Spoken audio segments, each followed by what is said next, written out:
What's up, crew? Welcome to Filming in Progress, the show that takes you backstage into the world of local businesses and the people who make them shine. Joining us today is Patrick Chiu, president of Trico Communities and Trico Charitable Foundation. Patrick's expertise in people management and motivation, alongside his passion for giving back, makes him a leading figure in Calgary's business landscape. All right, Patrick, how did your entrepreneurial journey begin? I don't even know if I had an entrepreneurial journey, but I think growing up in a family business, Trico Homes being, pretty much incepted right when I was in Canada and growing up. But one of the biggest things for me was I could see my parents work really, really hard. And they really put a lot of thought and effort around, what kind of business can do well, not just as a business, but also do good for the community in itself.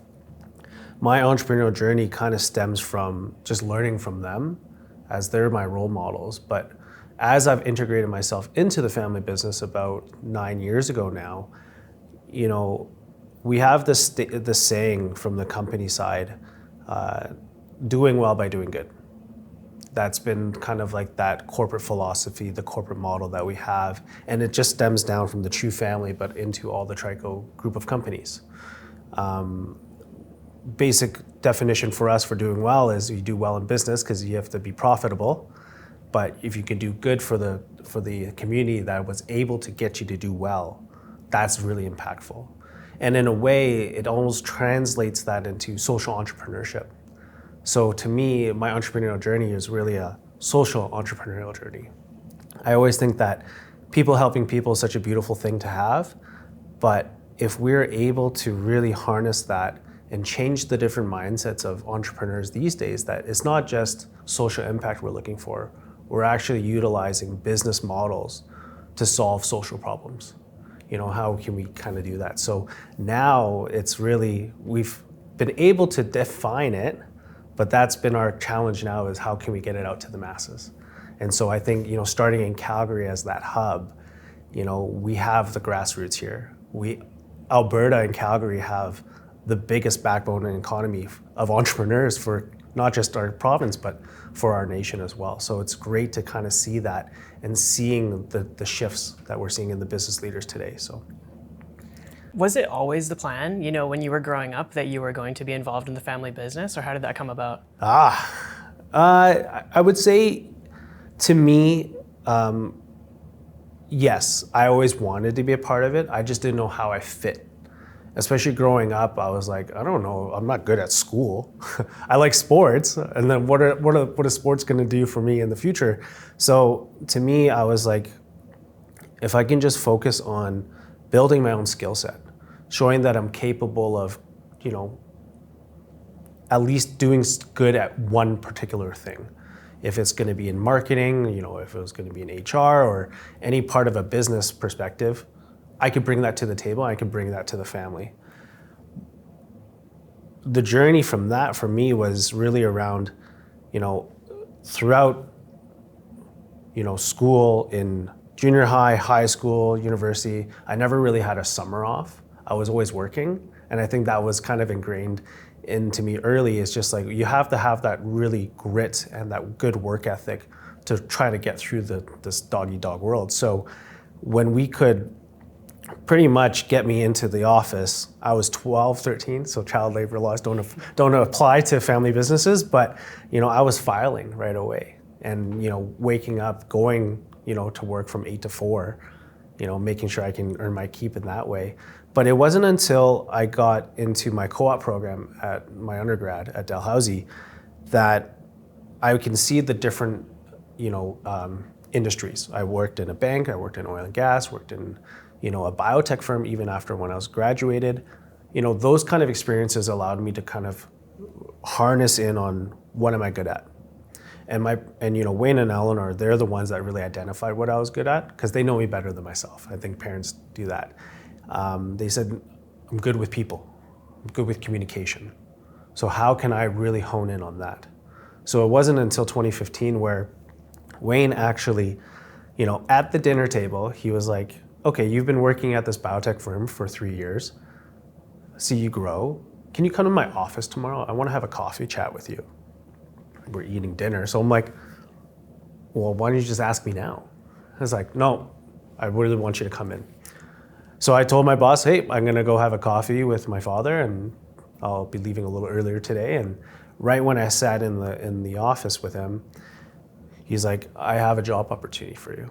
I want to formally and officially give you the opportunity because I've seen you grow. And I do believe you're the right fit. You are then joining the family business, but don't let that get to your head that just because of that, but I'm looking at you and seeing your talent and your skills that I've seen you grow over the years. That's what I want. And so that was really that kind of a huge shift of, okay, wow, I'm gonna get into it now. Yeah. So it wasn't necessarily always guaranteed. It was, he wasn't going to give it to you if you weren't the right fit. Right, for sure. And I think that goes to saying with any kind of business as well. You want to make sure you have the right people in the right seats. And even if you have the right people, but they're in the wrong positions, you can still pivot and make sure you can get them into the right direction.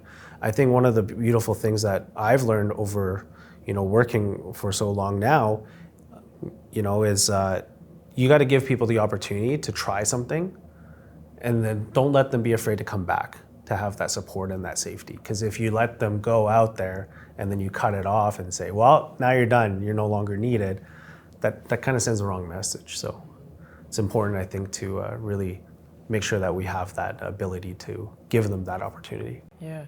You talk about the right people in the wrong seat, and I think it's a commonly understood concept, but I feel like often people don't really truly practice it. You know what I mean? So, like, for example, if somebody was in the wrong seat and maybe just not performing at their job, rather than kind of asking them the question, what would you like to be doing, and maybe you'd excel in this other position, then that's the better approach.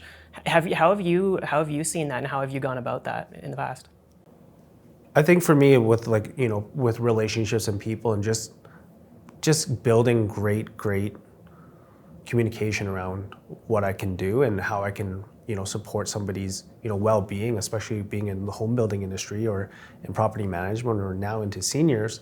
We're really touching every single part of a housing continuum or a home buyer's lifetime. And that to me is so fulfilling because it brings me so much happiness. Other people's happiness is my happiness. And so that's where I'm trying to strive towards, and making sure that I can still align to that, but also be mindful of that it's still a business. We're not a non-for-profit. We're not a foundation. We're not a charity. We're here to make good, but do well at the same time. So, Was that always part of the plan, this diversification in the business? Oh no. So it was interesting. So I think about 6 years ago. Wayne he's a dreamer, he's a visionary, he's a really big change maker, and I'm trying to learn from that.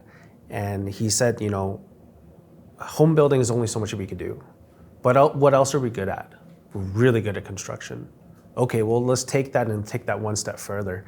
So we looked at diversification 6 years ago to say that, hey, we're really good at real estate. What other parts of real estate are there?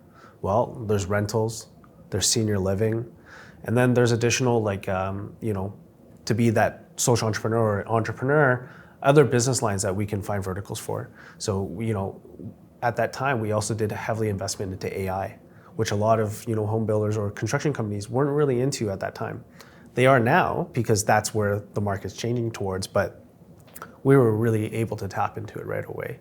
So 6 years ago, our founder, being my dad, he said, here, I want to diversify. Let's plan this out.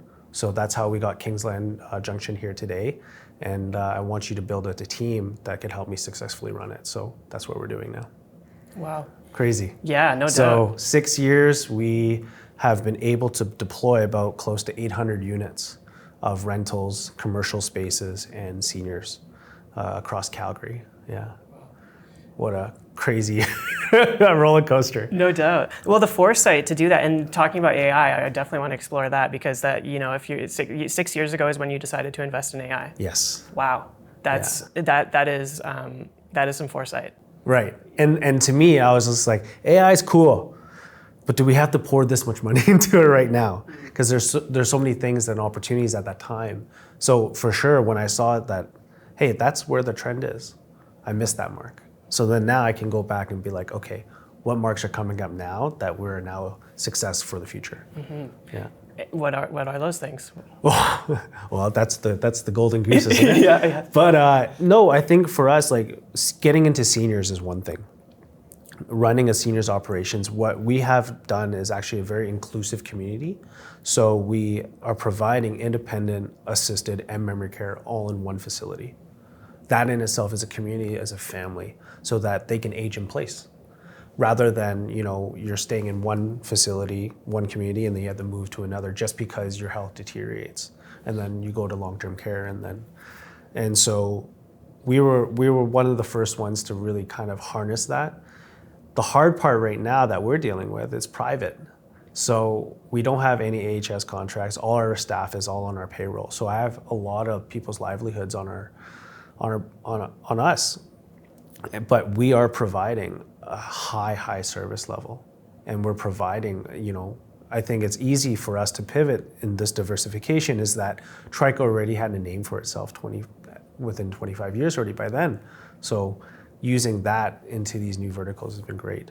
But to touch on the AI stuff, so the AI company that we work with is called Open House AI. Basically, when we first were looking at it, they said, how can we track our customers better? How can we actually understand what our customer profiles are looking for? So our app on our website, you'll see, is that we can track and censor what you're looking at. So if you're looking at a floor plan that says, hey, I really am lured towards a bigger kitchen, bigger great room, well, we can start pushing out notifications, hey, what communities would you be interested in? These are the communities that have this specific floor plan, and push that out. Then we can get that information so that when they go into the show home and meet the salespeople, they already have their profile made. That in itself was very revolutionary because you can do so much now because everybody is so connected. Everyone has the ability to get into the internet and find so much information. So how are we able to kind of weed that out? And so AI is cool because, the inputs are as best as you can do, and the outputs are whatever, that the AI can actually achieve on. But how are you going to weed through that? Because it could be garbage in, garbage out. So we've got to be mindful with AI, but how Open House has done it now is that it's now pivoting and allowing home builders to actually predict what the market is going to look like. Because now you have so much information and history to go off of. You can say, hey, we're seeing an uptick. What are the factors that are pulling towards that? And then also, they have another branch, and maybe this is too much. They haven't released everything yet, but they have an ability to look at the workflow and actually help build and build the processes a little bit better. Because I think with any kind of business, you always have to have some kind of continuous improvement. You have to be mindful around and be open-minded, but also staying humble where you don't need to be that flashy person. You can just do what you need to do to run the business. But the continuous improvement and learning is so important. Otherwise, you're going to fall behind. So absolutely, yeah. I think it's the investment in these tech platforms or whatever the case may be, and just like for the foresight that keeps you a household name in Calgary, for the amount of time that you have been, and as you mentioned, that allows you to go into these different verticals and excel in those areas as well. Yeah. Awesome. What is the dynamic like in a family business? I'm always curious. Well, there's always going to be discussions at the dinner table. There's always going to be discussions in the car. I think it's as long as there's a really good way of communication, and that's why I think it's one of the most important things as an entrepreneur or social entrepreneur is that you have your narratives and you have your communication styles. Every one of us plays a different role in the company. Like even Eleanor, she's the CFO of the Trico group, but she's also my mother. So she controls all the money. So I'm like, oh, how do I approach her then if one of the businesses needs some money? So I have to be mindful around navigating through that. And then, but the beautiful thing about a family business is that everything's on the table. There's nothing to hide for, and you shouldn't have to. One of the really cool things is for our family, we're actually, so I'm the oldest of three. I have a younger sister and a younger brother. quite a few years younger than me. So one's a pharmacist in Ontario, and then my little brother was in social work and was working in the restaurant industry in BC. That means they're not into real estate at all. Maybe not just yet, but they could be. So we've actually changed our mindset from being a family business to more of a business family.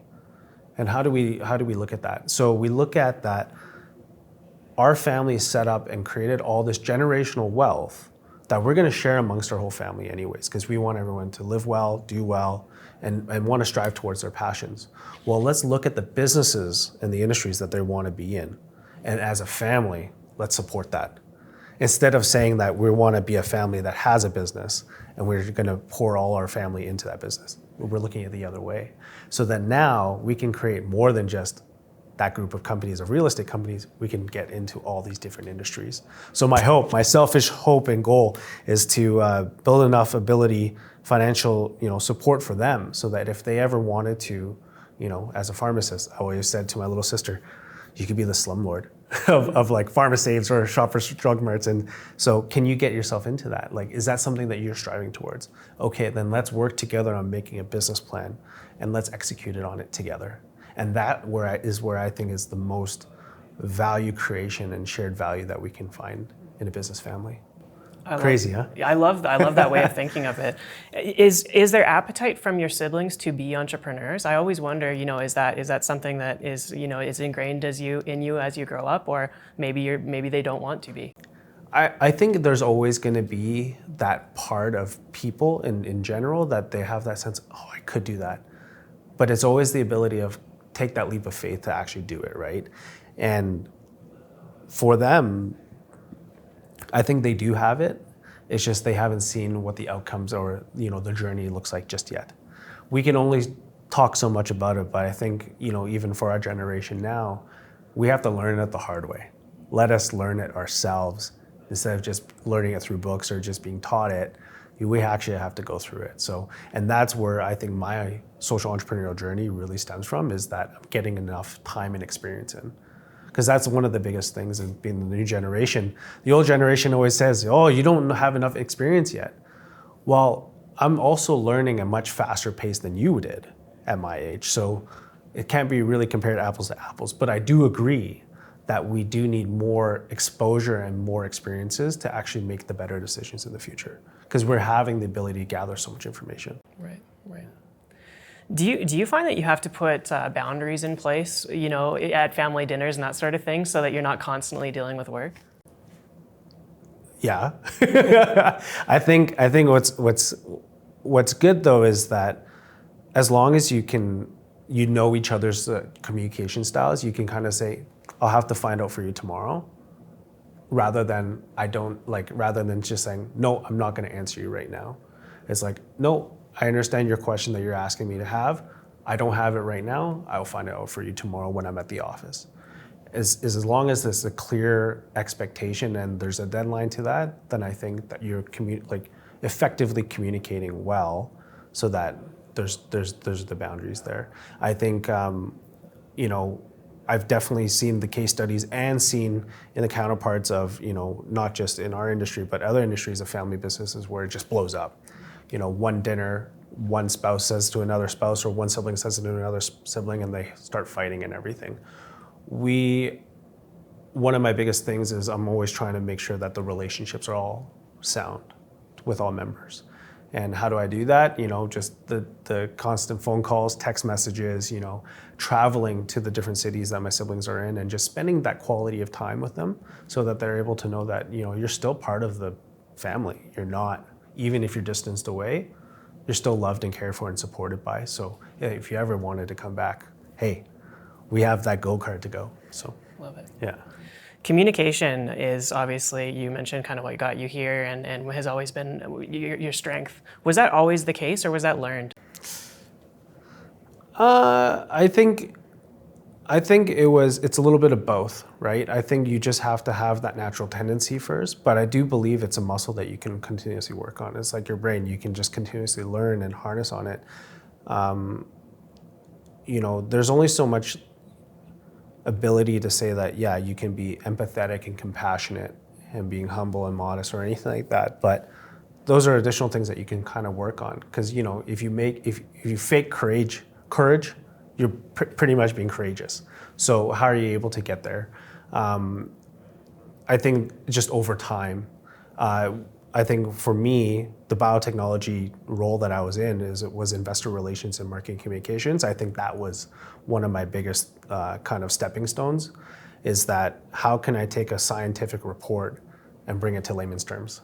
I mean, I was falling asleep on the desk reading through this thing. I'm like, I have no idea what these words mean, but someone has to explain it to me. So I think it's just rinse and repeat of getting through the different types of information and actually trying to get a good story going. So, Do you think that that's one of the reasons why your group of companies has been so successful, is because of that focus on communication and people, as you mentioned earlier as well?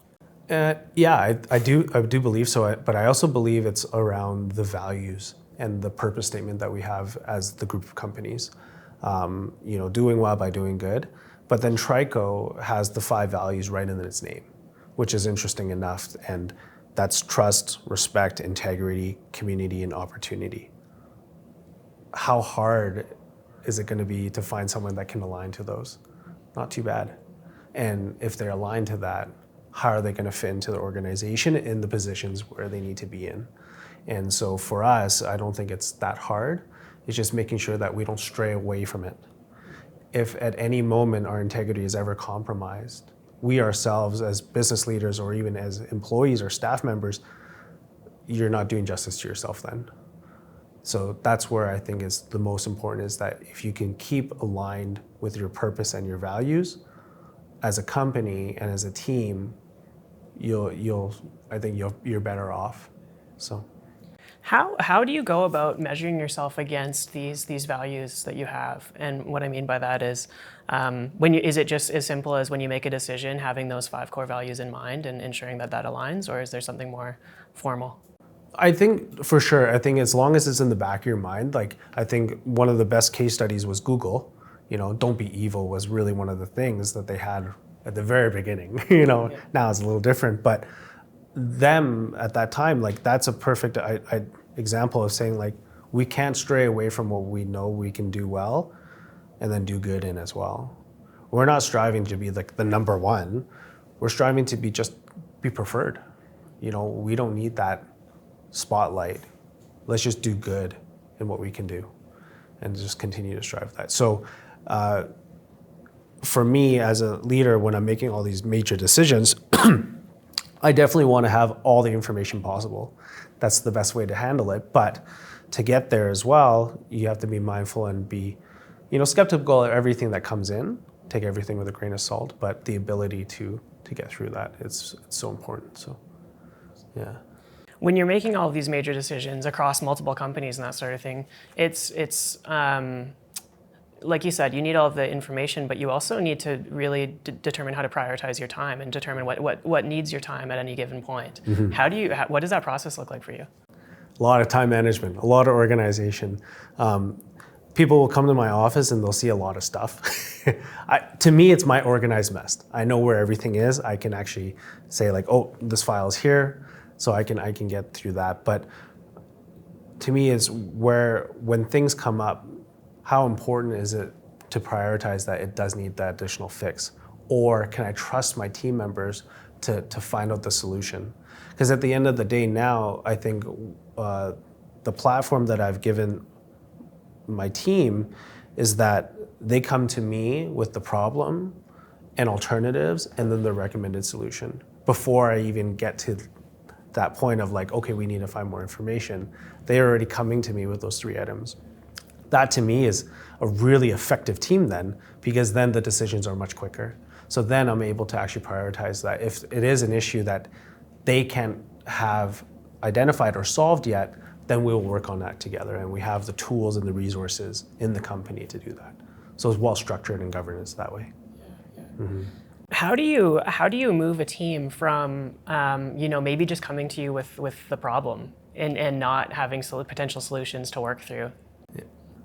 I think, I'm very upfront with my team members saying like, you guys are also business leaders and the leaders of your teams, and that whatever decision that you guys are making at that time, I will support you 100%. Because I'm placing you in the right seat because I believe you're the right fit for that. But you have to tell me how you got to your decision. Walk me through your process. Tell me your why. Like, how did you get to there? And then why you did it? And then what's the outcome? And when is the deadline really? Because at the end of the day, businesses need the results. So I'm trying to get the results from my team to make sure that they're making the right, decisions as well. If they don't tell me and they made a decision and it comes back to me somehow and said, hey, did you know about this? And I go, nope, I didn't, but I will now. And then that will tell my team to be like, oh, I might have missed I might have misstep to Patrick. So they'll end up getting there. For the data collection though, like in the information, there's so much out there that we're able to tap into it, and I have to trust my team that they're able to get the quality. And then if it isn't, then I will also do the additional legwork as well to help them get there. So it really is just coming down to trust. You put those people in that position to make those decisions, and now they can go execute. Yeah, and I have to respect their decisions as well, because they're the experts at the end of the day to help run that specific arm of that business. If I can't respect them and trust them in that, how can I ever rely on our operating teams to actually run efficiently? I think for us, like my theme this year actually for the companies is continuous improvement. How are we continuously improving our processes? Do we have the right systems in place? Can we challenge ourselves that, we got to work a little bit harder, because over COVID, we got complacent, everybody did. And there wasn't this systematic change until really when interest rates started rising, then food costs, inflation, blah, blah, blah. All these external forces are now pushing our industries. So how are we able to pivot? Well, the team is on the ground. They know the know. They're getting that frontline data from the customer. Well, let's identify, analyze it, and then attack and take down the problem. So, yeah. So the right people on the bus to make the decisions. Yeah. But so one of the things that Trico has done over the years is different types of workshops. But one of the prominent ones I would say is we definitely have this ownership thinking mentality. That we have the right incentives, the right people, the right systems in place. So how are we able to give these pillars enough structure and foundation to keep them elevated up? And so for us, it's that our staff members, it's not just Trico's money, it's also their money. So they have to be mindful around how they're going to be, solving a problem. It's not just a $5,000 fix. Is it a $2,500 fix? Like, they have to be mindful around, it's not just Trico's a big company. I think we're a very small company. And so let's continue to have that mentality that not everything could just be a check that can be written. When you say it's their money as well, what do you mean by that? Because at the end of the day, what we do at Trico is we do profit sharing. So if the company can actually perform well and make some profit, we give that back to the staff as well. So there is some bonus structures in place, even for the hourly wages as well. We actually provide them even some kind of incentive. So it allows us everyone to grow at the same time. And honestly, it's a feel-good thing too. It's like we do so much for the community, and we also try to give back as much as we can to them. So like we have like sponsorship with like the different sports teams. So we'll give away our tickets. We'll give away the ability to be like, hey, if you need to take a day off, take a day off. It's a mental day. We have flex days that we give out. I think our benefit package is very robust, and it is quite above the benchmark. So. Mm-hmm. You are on a lot of boards as well, in addition to everything that you do at Trico. Specifically YPO, is that correct? I'm not on the board of the YPO group, but I'm just a member of it. But I think YPO has been a really good platform for me to learn from my peers, because one of the biggest things as a leader, as a business or community leader, is that the higher level that you go up in a company, the lonelier it gets. You don't have the right people to really express yourselves or get it. I'm facing a challenge. I can go to a group of YPO members and go, I have this challenge. Has anyone actually dealt with something like this before? And 9 out of 10 times they'll go, yep, or I do know somebody that did. And then you're just sharing those experiences. You're not prescribing an advice or like a solution. You just go, I've went through that, this is what I did, whether it's applicable or not. But the beautiful thing about YPO as a global like network is that it taps into every single industry. So there's that vast amount of information that can be collected that way. Mm-hmm. So that's why I love YPO, is that ability to, I have other, friends, whether it be in different industries or not, but people that I can rely on to help me bounce my thinking. Yeah. That loneliness that entrepreneurs feel, it's real. So YPO is obviously a solution, but how did you realize that you were lonely? Was it you were making decisions on your own? How did that come about? Well, I think it's like our decisions that leaders are making impact not just the business, but impacts so many different lives as well. It impacts your staff, the customers, and so it feels like there's a lot of weight on you, but until you realize that the decision actually is pretty minuscule at the end of the day, it doesn't have that much impact. So I think the realization to get through the loneliness is that you build yourself that circle of trust. There's only so much that I can tell to my team, like, I want to share with you all the problems that I'm dealing with. I won't, because they may not understand the impact for them it is, but I can understand that. So then I'll bring that to my circle of trust and be like, am I looking at this right? Mm-hmm. And so that's where I think it's important to have that kind of support group, and so that you don't feel lonely. Yeah. Since you were involved with Trico, since your dad gave you your position, mm-hmm. have you always been a part of something similar, or like a group or a community or something like that of entrepreneurs that are supporting each other?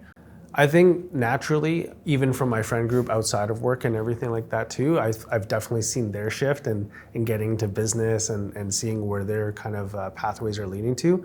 And I think, you just want to connect yourself with people that are very like-minded and also have fun too. Like, you work hard, you play hard too, but definitely the friends that I have, I've definitely seen them grow, and we can talk about our challenges because we are not interconnected that way. But definitely was very lucky and fortunate and very blessed to be not just in the position I'm in, but the life that I'm trying to live and I'm leading so far. So, where do you get your fulfillment from the work that you do? When I can make a very positive impact on someone else's life, whether it be through their decision making or their housing needs, or even serving really good coffee or eggs. I'm very happy. If it's fitness programming, I love that too. So to me, other people's happiness is my happiness as well. But I think as a business leader, being mindful that whatever I do in business for the community, I'm going to be impacting them. So let's make sure it's the right impacts and that it is a positive impact at the end of the day. It seems like everything you do here revolves around the people. It is. Yeah, for sure. What is one of the biggest challenges that you deal with in business ongoing? I think it's is navigating through, we don't know what's coming next, and how can we prepare for the future? Do we have the right system in place that if something were to disrupt us, are we part of the disruption, or are we actually going to partake and just let it happen, and then we follow through what is, who's actually the first mover in that. It's a scary thought because you don't know what the future of business is going to look like, and there's no, crystal ball to really see it. But I think as long as you're being agile and being mindful of going back to your purpose and values, I think we'll be just fine. What kind of tools do you use, or are there practices or anything like that to kind of make sure that you're staying at the forefront and making sure that you have your finger on the pulse of what could happen? Well, I think for me, it's as long as I can continue to build my network, there's always going to be new social entrepreneurs and new business leaders and community leaders that are always entering the ecosystem. Are we providing them the right supports? I think is really important, so that they can help us grow in our thinking. And just the interaction, the communication around, hey, my door is always open. Let's sit down, have a coffee. Let's see what your brain is going through. My brain might be going through the same thing. Let's identify and brainstorm together. I guess one brain is not enough. It sounds like collaboration, right? Like, are you big on collaboration? Very much so. Yeah. Why is collaboration important? You know, there's traditionally it's kind of like a competition over collaboration, right? But I think that pendulum is changing direction. Yeah, I think what's important about collaboration though too is like when you look at like coaching or mentorship, I actually kind of see it as a reverse mentorships or reverse coaching. Is that even if I mentor somebody or they mentor me, there is that two-way street that you're both learning, because even if I say something out loud, I may actually realize something else out of what I'm saying. So it's a great way to reflect on and identify that, hey, you know, collaboration and just speaking your mind and keeping an open mind and not being closed and so tight into your thoughts will help you grow, because we're always continuously learning, and I think that's really important to continue to have. So, do you think that the Calgary market is conducive to collaboration and, you know, pushing everybody up, like rising tide kind of floats all boats? I think so. I think that Calgary has been really good in getting to that point where, especially when we had that tech boom too, you know, everybody was so excited about Calgary. It's just keeping that momentum, because Calgary always has had that really good, strong backbone for the economy for us. Let's continue to feed it. You know, let's celebrate those small successes. Let's get to that next level of, you know, we are the place to grow and learn and strive into the future and be successful in it. So, You have a school of business. The Chiu School of Business, yes. yeah. Tell me about that. At Bow Valley College. So Wayne and Eleanor very generously donated, not even just their time, because Wayne was also part of the Board of Governors as well, but financially supported the business school there. And where we were aligning with Bow Valley College is that, you know, we look at all the different post-secondaries in Alberta, you know, our talent pool in our industry, how are we tapping into that, or how are we creating that next level? Because if everyone's going and getting a university degree, vocational jobs and the blue-collar jobs will be dwindling down. And it doesn't need to be dwindled down by, you know, technology or AI. It's just that people are not seeing that there's an opportunity there because they are looking and striving for something different. Colleges give you that ability to get into the workplace quicker. You know, diplomas, certifications, micro-credentialing, I think is so important. And the Chiu School of Business, I think, allows us to get there, and allows, you know, especially new immigrants, and our family is an immigrant family, you know, what are the opportunities that we can have that we can enter the workforce right away, better our community and better the services that we currently have. So I think it's a really good alignment on our purpose and the values from the family perspective and from Trico's perspective to be part of Bow Valley. Awesome. Education, what role does that play, and what do you learn from, you know, you have a business degree, correct? What did you learn beyond what would you say are the top 3 things that you've learned in business school that are relevant? You know? That are relevant. Yeah. Well, I think even when I did my MBA at U of C, the biggest thing that I was actually striving towards was actually building a network. There's the collaboration of like identifying that these are the business and community leaders that are coming into our workforce or already in the ecosystem. How are we able to just elevate each other up? And my purpose in that cohort was really identifying who those people were and seeing where they can strive to. Funny enough, with an MBA in Calgary, the cohort was primarily engineers. And it's so fascinating to see an engineer pivot into business, because they can just get it. They understand the process of it. So it's very cool to see how that grows. But at the same time, when they were doing the MBA, half of them ended up losing their jobs. So then how are they going to finish? So it was very fascinating to see how they pivoted and then how they're overcoming it now, and then actually opening up their own businesses. But being able to connect to everything, I think that was really important for the school. The learnings are there. I think the courses were great. I think the teachers do have a lot of value to give. But at the end of the day, it's just you got to learn by doing it as well, especially being in business. Yeah, definitely. What is the most exciting thing, the project that you're working on right now? I know you've got a million things going on. Well, I just opened up a restaurant, so that was a big focus of mine for the last year and a half, and then with the seniors, we're just reaching our second year of being open. But to me, I want to build more for the community and for the future. I want to be able to kind of grow the portfolio a little bit more, get it to a sustainable level that I'm showcasing that this is possible for the group of companies and for, for the family. I want to make sure that I'm the right leader for the family and the businesses and be able to do that. So my focus right now is just future development, strategy, and hopefully get to a really good way of being a good social entrepreneur and also a family man. I just got married recently, so definitely happy wife, Congrats. happy life. So. Yeah, totally. Oh, maybe cut that one out. She might kill me for that one. But no, I think it's good to be able to find a really good balance between the businesses, the family side, and then the personal side. And that personal side has now its own family and business. So this never-ending circle is it's a great journey to be on. I'm very blessed and fortunate to be able to do it, though. The balance that you're talking about, that's the hardest part. And it's different for everybody, right? What does that look like for you? I think I have a very supportive wife.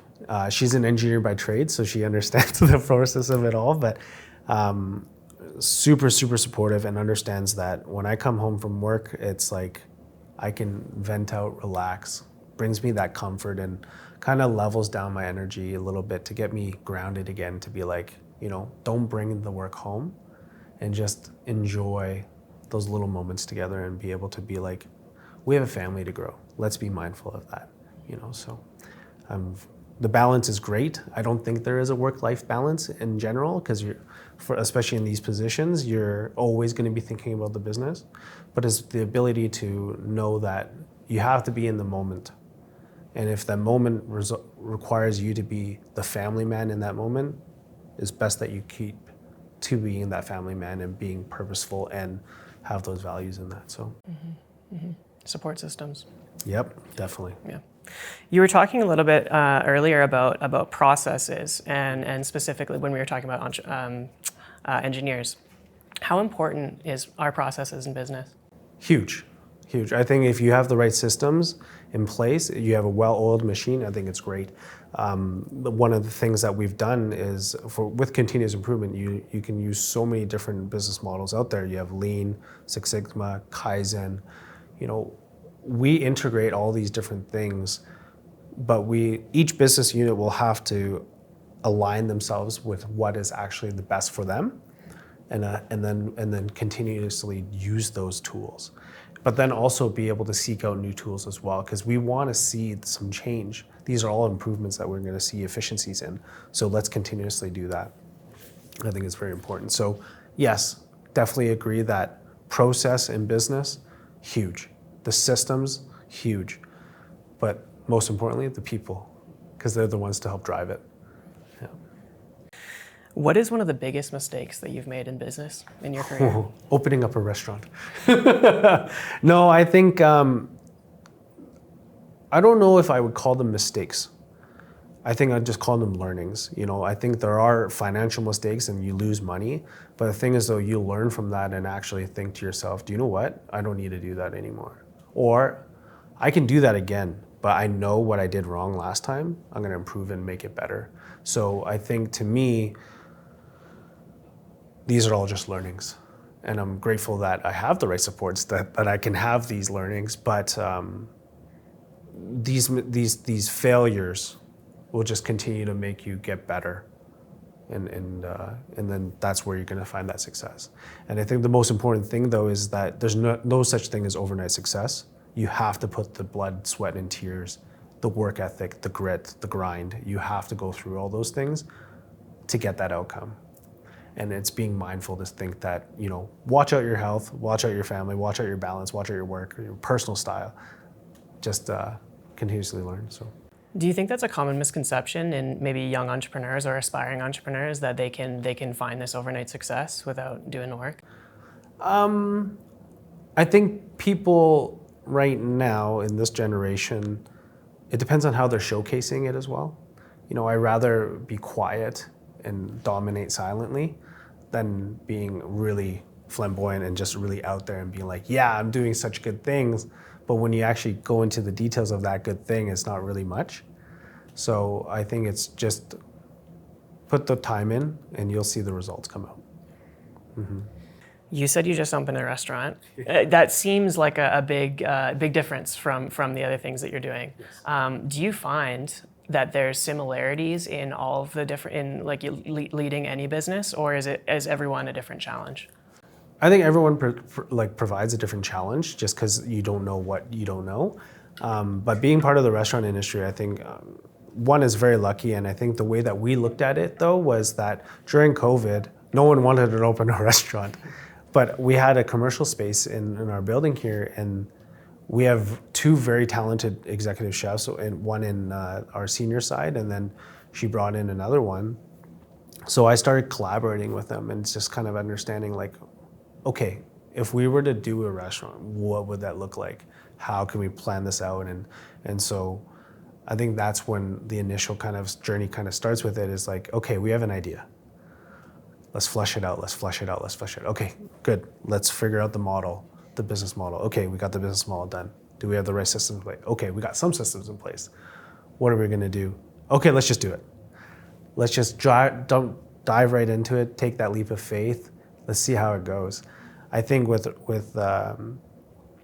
any industry though, it's gonna be always tough for the first couple of years. That's when your biggest grind is.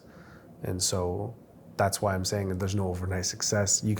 Some people can get lucky. Like a Michelin guy, chef, can open up a new restaurant and be busy that first night.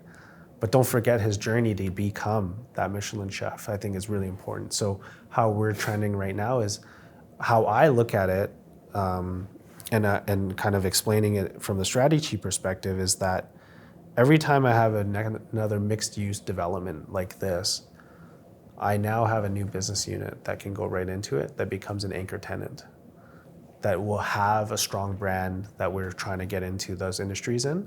And then I can start, almost scaling in a way. So I can open up a second location for the restaurant. So I love that. So there is a lot of intertwining of everything. A lot of synergies and being able to kind of, the business units will help each other. There's always intrinsic value to it, because when you look at a mixed use development, if you have a restaurant or a gym there, that already drives the amenity value for the tenants themselves.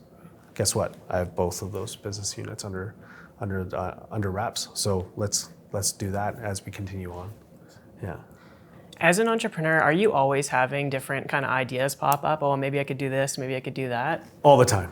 Yeah. All the time. I think it's great because like I'll have my little iPad mini and I'll have these notes of like, hey, we should get into this AI company. Oh, we should get into this.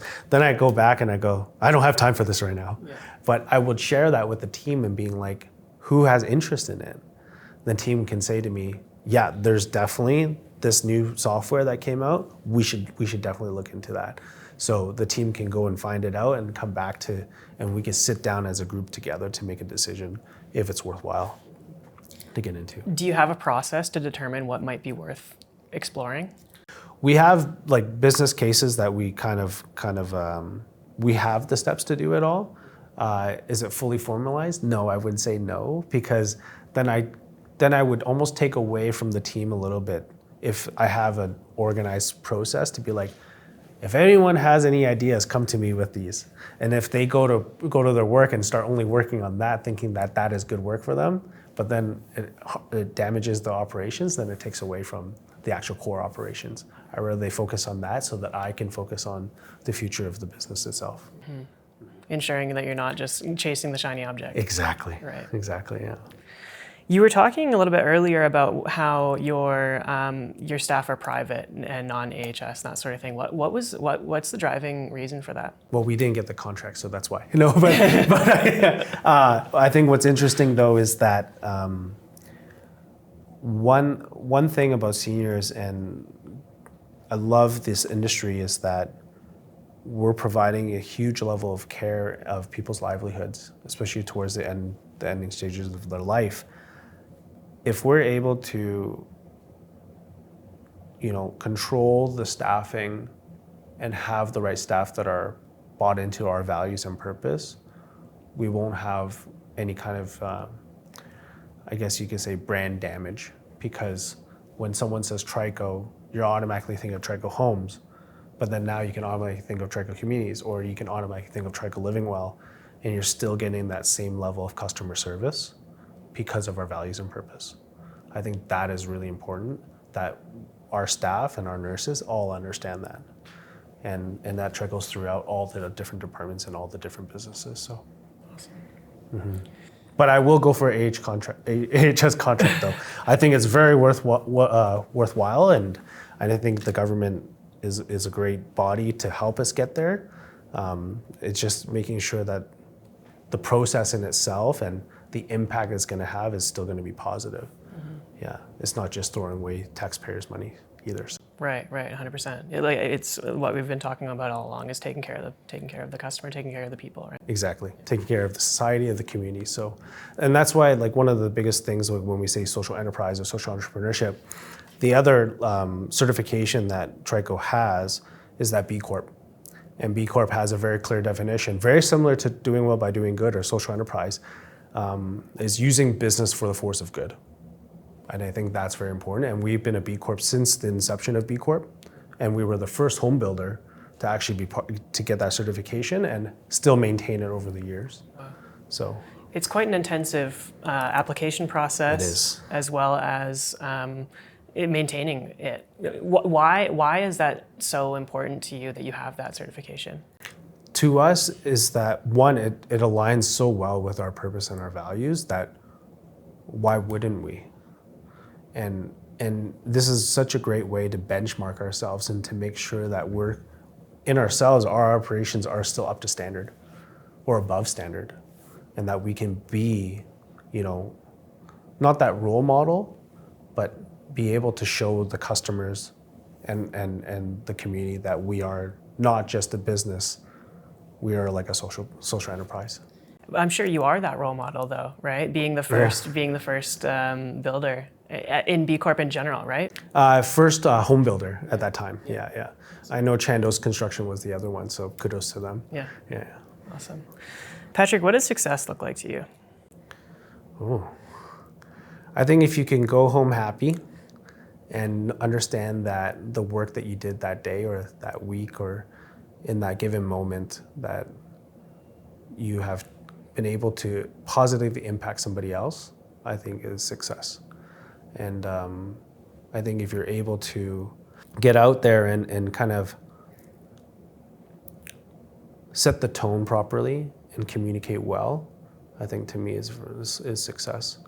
And it doesn't happen overnight too, like I said earlier. So, what advice would you give to a young entrepreneur, young founder, somebody who has an idea and wants to go execute? Right now, I would say do you have the right support groups right now that you're able to kind of make that leap of faith? But I would definitely do as much as you can for preparation. There is a way that you don't over prepare, but being able to kind of slowly pick at it so that you know that this is something you want to do. Never be afraid to just reach out to people, because you never know who's going to respond back and be like, yeah, I'll definitely have a coffee with you. And those are the type of people that you want to kind of surround yourself with. Build your little circle of trust and then build upon that so that you can continuously learn. And work hard. Show up on time, show up early, or show up late, or work late. I think it's really important that you put the time in. Yeah. What's next for you? Get outside. I think it's nice out. So, no, I think what's next for me is I'm very positive about the city. I'm very positive about the businesses that we're in. Just trying to get everything to a good stabilized point that the proof of concept that we initially set out to is actually hitting its mark. So that's my next step, is to make sure that I have the right team, the right people, and that we're all working together to make this place so much better. Yeah. What's the restaurant called? We gotta go. Oh, Egg and Spoon. Egg and Spoon. Yeah, we're a breakfast, brunch, and lunch spot. Yeah, open 7 days a week, 7 to 3. Our head chef is actually a celiac, so he has a very beautiful take on food. Our motto that we use in Egg and Spoon is actually, food is medicine. You know, there's a healthy take, that approach to all the food that we do provide. So we actually are gluten-free friendly, or gluten-free on some of our products. So making sure that we are being mindful around, there is a way to eat a healthy breakfast, not just, you know, bacon and eggs. So Love it. yeah. Can't wait to go. Cool. Where can we send people to follow along you and your journey? LinkedIn is usually the best way to go. For me, I'm very easily to connect to, and I try to answer as much as I can on the messages, or by email is usually my best way too. Yeah. Patrick, thank you so much for having this conversation. It was incredible. Thank you, Aiden, for the time, and appreciative to be part of the whole process, and also being esteemed with all the other guests that you've been on the show. So thank you so much. Appreciate it. Cheers.